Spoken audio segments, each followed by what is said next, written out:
Hello everyone, in this video I will show you how to make super smooth transitions on CapCut PC.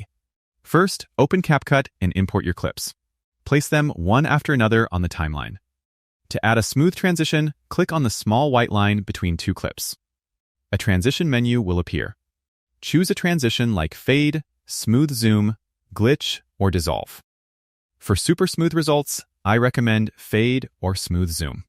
Click on the transition and increase the duration to 0.8 seconds or 1 second for a more cinematic and smooth feel.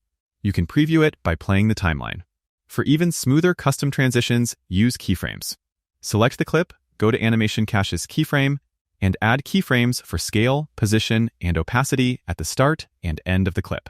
Slowly adjust the values for a professional smooth effect. After applying, play the timeline to check the smoothness. Export in 1080p or 4K with 60 FPS for the best results. That's it. This is how you can make super smooth transitions on CapCut PC. If you found this video helpful, don't forget to like and subscribe for more easy tutorials. Thanks for watching.